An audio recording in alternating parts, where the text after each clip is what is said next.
Niko Price versus Michel Pereira takes place this weekend on the prelims of UFC 264, Poirier versus McGregor 3, and I can't wait for this welterweight matchup, and I mean that when I say it. I literally can't wait for this fight any longer than Saturday. Fingers crossed it stays on the card and no issues happen with the weight cut or anything like that, because I know Michel Pereira is a massive welterweight. I just want there to be no problems, and I want to be able to witness Niko Price versus Michel Pereira in my lifetime, because this is an amazing matchup, and I mean that when I say it. The hybrid versus the Molador. I mean, they're basically versions of each other. Michel Pereira, I guess, originally in his career was the Brazilian Niko Price. Now he's sort of tamed himself down a little bit, but I feel like Niko Price is going to bring the wildness out of Michel Pereira, because it just forces a fight to happen. If you had to tell me, hey Guru, look at any single roster in the UFC and make me the most autistically entertaining matchup you can find,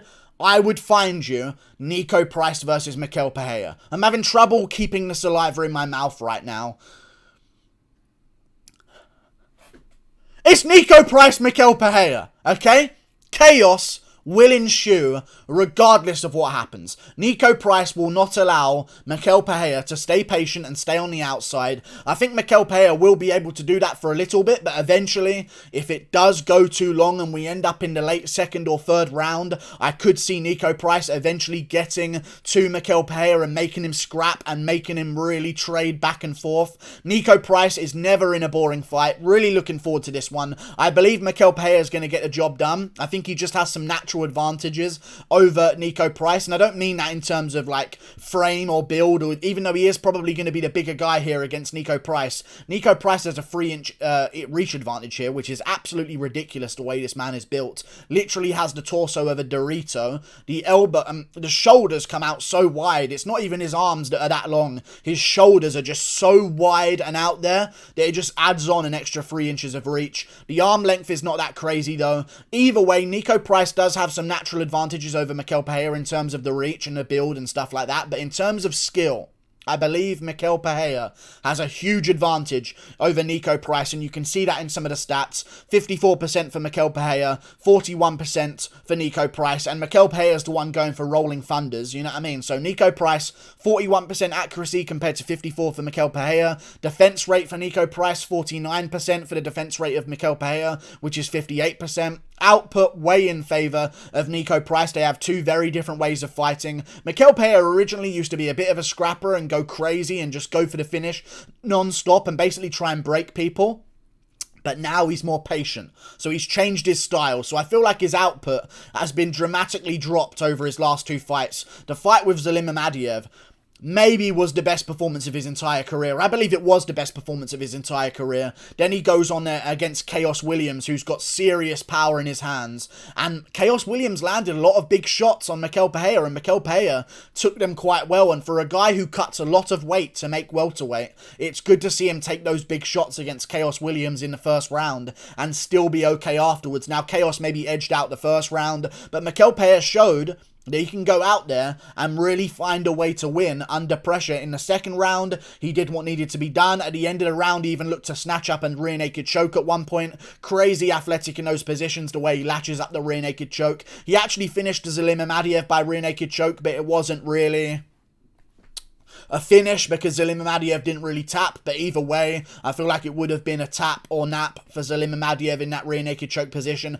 It basically was a finish for Michel Pereira, but it wasn't official because the rules weren't followed to make that finish happen. But either way, Michel Pereira, amazing stuff. I love the way he snatches up the neck. He did that at the end of the second round against Chaos Williams, which secured him that round. Then at the end of the third round, he showed that he can mix stuff up, go for some takedowns if he needs it at the end of the close round, and he did that against Chaos Williams again. Got 2 takedowns at the end of that third round to secure himself the win. Michel Pereira is just, it's amazing. I love it. And the 2 no contests on either side of their records just go to show how crazy and autistic these guys' fights are. Either way, though, really looking forward to this one. God, it's going to be a good one. How is the Cerrone fight a no contest? Oh, it was a draw and it got overturned because Niko Price got suspended. Oh, yes. Niko Price coming back from a suspension. Free up Niko Price. He's a free man again, back on the... I feel like it should almost be criminal to lock a guy up for marijuana in MMA when he's got 7 or maybe 17 fucking kids. That is almost child abuse, in all honesty. Like, the commission locked up Niko Price and said that he can't fight for a set amount of time should almost be charged with child abuse, because those kids need to eat, and Niko Price is the only one providing them with anything. Niko Price, the Florida man of the UFC before Mike Perry was involved. Maybe that's a matchup we could see next. I'd love to see that. I believe Michel Pereira is going to get the job done over Niko Price, and if he does, Niko Price, Mike Perry is definitely an option at the end of the year that I would very much enjoy watching. Either way, I think Michel Pereira's got this one in the bag. I like Niko Price. The time off is a little bit concerning, but it's nothing crazy. He fought in September of 2020. Michel Pereira fought in December of 2020. So both guys haven't been too active recently, once every 6 months. But Niko Price has been out for a little bit. And I feel like for a guy who has been chinned as many times as Niko Price has, I feel like it's a problem when you take that time off. You know, he did take some damage against Donald Cerrone in those later rounds, but did good in the early rounds of the fight. He got beaten up quite badly by Vicente Luque in that 3rd round. Was doing really good against Luque, though. That needs to be mentioned. He did amazingly good against Luque in that fight. And that really is a concerning factor when I'm looking at him losing to Michel Pereira, because maybe that Niko Price shows up and actually does really good against Vicente Luque. Now, I had Luque winning because I think he hurt Niko Price at one point in that fight, but Price showed that with volume, he can get the better of Luque, and honestly, Barberena kind of showed that against Luque as well. If you can keep the volume on Luque and keep him shelled up and not wanting to fire back, you can somewhat get the better of him with that relentless volume that Barberena and Niko Price have been able to show in their fights and used against Luque. But he's been KO'd and hurt so many times. James Vick even had him hurt at one point in that fight on the ground before he got the upkick KO. Vick was landing some good ground and pound. Jeff Neal got the KO against him. Tim Means rocked him really bad in that 1st round as well, before eventually he countered back with a massive haymaker and finished Tim Means at the end of the 1st round. Abdulrazak Al-Hassam KO'd Niko Price in the 1st round. Luque hurt him in their 1st fight, got the Dash choke afterwards. There's just so many occasions where Niko Price has been hurt and rocked in his fights. And I don't think he's going to be able to take those shots against Michel Pereira, because the way that Michel Pereira is throwing these shots, that is a Imamadiyev fight, man. Craziness from Pereira. Honestly, the level that he showed in that fight and his fight against Chaos Williams is just a different guy now. I think he's reached a different level. He's really focused on what he wants in his career, which is to be successful rather than entertaining, which is a big thing that fighters have to choose to do, I guess, in the position of Michel Pereira. I'm sure it's very addictive being the guy that does the crazy flips all the time and having people know you as the guy who does all the crazy flips. But either way, Michel Pereira will be known as that guy. He just needs to win these fights moving forward. If he beats Niko Price, I could definitely see him maybe floating around the rankings of the welterweight division. Probably not yet. Maybe he needs one more win before we put him in the rankings. But great matchup. I feel like he's going to catch Niko Price down the center with some straight shots, right on the chin. I just think Niko Price is far too open when he throws these combinations.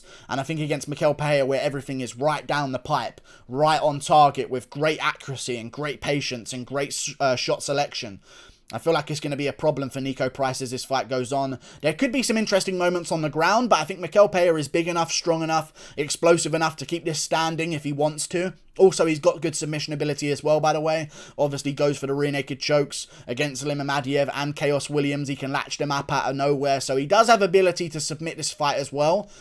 But I feel like Niko Price is going to maybe look to get this one to the ground at some point. It would be the smart thing to do against a guy like Michel Pereira, especially in that 1st round. And I feel like Michel Pereira is strong enough to keep it standing. And if it's standing, either Niko Price gets a 3rd round finish or a decision 29-28 based on the last 2 rounds. Or Michel Pereira wins a decision, gets a KO in the 1st round, gets a finish in the 3rd, gets a finish in the 2nd by TKO. Like, there's just options for Michel Pereira, in my opinion. I know hybrid Niko Price does have many options as well, but that's only when fighters willingly engage with him on the canvas and go on top, like James Vick did and like Randy Brown did. I feel like you take away those options when you just be in a stand-up fight with Niko Price, and I think Michel Pereira is too good for him. Too technical, too sound. I think this should be a 50-50 fight. I don't believe Niko Price should be that much of an underdog. In all honesty, he is a live dog here because he does have a chance, and that performance against Luque was really, really good.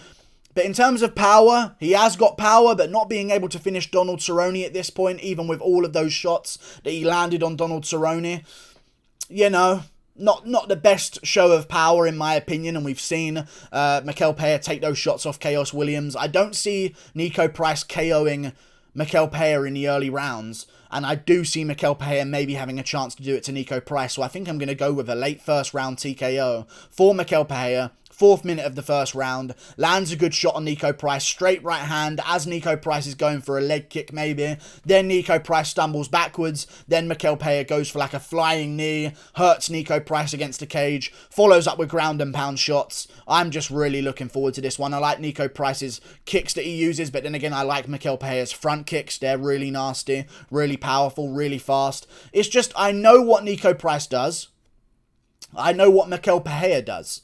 They both do similar things in fights, in all honesty. They're pretty wild, but they can be very technical when they want to be. However, when I watch Niko Price do them, they're a lot sloppier than when I watch Michel Pereira do them. So in a fight where I feel like both guys can kind of do the same things to each other, I'm going to trust my prediction with the guy who's more technical, got better footwork in my opinion as well. Way lighter on his feet, of course. I think he's got a better chin than Niko Price. He's bigger than Niko Price. He's stronger than Niko Price. He's faster than Niko Price. He's got better striking accuracy than Niko Price on paper. He's got better striking defense than Niko Price. I just smacked my microphone. He's got everything better than Niko Price that you need to have better, other than volume. And that's only because recently he's really tamed down his style. Otherwise, I'm sure he'd have pretty similar volume to Niko Price if we're judging him by his earlier bouts. I'm looking forward to this one. I am very much indeed. We'll see how it goes. And the winner of this one's going to be in a real good position. So, let's try and find a next matchup for them. In the welterweight division, where are these guys ranked? I feel like Niko Price is definitely close towards the top 20 of the divisions. Let me have a little look. Niko Price is currently ranked number 29. Wow, you lose to Luque and draw with Cerrone and you get fucking 29? He was just outside the rankings. Either way, I think the winner of this one is going to be floating around the top 20 area, probably just above Alex Morono or Lesio Zaleski dos Santos. Then the winner of that can maybe look for Jeff Neal coming off his loss. If Niko Price wins, you can make that rematch. If Michel Pereira wins, you could just make that matchup because it's extremely fun. Maybe Damian Maia fancies handing over a bit more spotlight to another Brazilian up-and-comer in Michel Pereira. Who knows? That would be really cool. I really do appreciate Damian Maia if he does stay around and offer up his name value to some other fighters. But there are great matchups up and down this card. Tim Means is also a fight that can be made for Michel Pereira or a rematch for Niko Price again. But maybe Robbie Lawler gets picked. It all depends on what Nick Diaz does and what other opponents do in the welterweight division moving forward. Because the winner of this one's probably going to be looking to come back around the end of the year. And things could be completely different by then. We'll see what Nick Diaz does because he's going to have a choice. But I would love to see the winner of this take on Robbie Lawler. Honestly, if Niko Price and Michel Pereira can't wake up Robbie Lawler to really fight them, I don't know what is going to happen. So that'll be a perfect retirement fight for Robbie Lawler. Because if you don't get scrappy and angry in a fight against Niko Price or Michel Pereira, you're definitely done. So that might be a good retirement fight for Robbie Lawler. We'll see how that one goes. Maybe Miguel Beza even though he's coming off a loss. That'll be a great matchup to make. There's so many good ones at welterweight. It's really enjoyable. Shavkat Ratmanov, Hamzat Chimaev. We'll see what happens. I'm sure Michel Pereira, if he does win, will have a big call out. I just think he's going to catch Niko Price with a straight right hand. Price gets wobbled. Pereira lands a flying knee against the cage. Price goes down. Pereira finishes him off by TKO. I see a really, really good finish for Michel Pereira. And he's got a lot of followers as well. He's got a lot of fan base. Everyone knows him as the crazy spinny guy, even though he's changed things a little bit. Great position on the card as well. I wish it was on the main card instead of maybe Yana Kunitskaya or Irene Aldana, or even O'Malley versus Chris Moutinho. Either way, though, I understand why they put those other guys on the main card. Top contenders in the women's divisions, and O'Malley's got 1.5 million followers, so I get it for pay-per-view buys. Even still, I'd love for this fight to get a better spotlight. Maybe even a headliner of the prelims. I don't know. Either way, great fight, sleeper fight on the card. I reckon it'll be a scrap back and forth while it lasts. Niko Price will have some moments. Pereira will have some moments. But his technique will be the difference in this fight, in my opinion. Price will be swinging, Pereira will be swinging, but Pereira will be swinging better and more technical and faster and more powerful, and he'll catch Price on the chin. Like and subscribe. Thank you for watching. Click that button up there. Toodle pip. I'll see you later.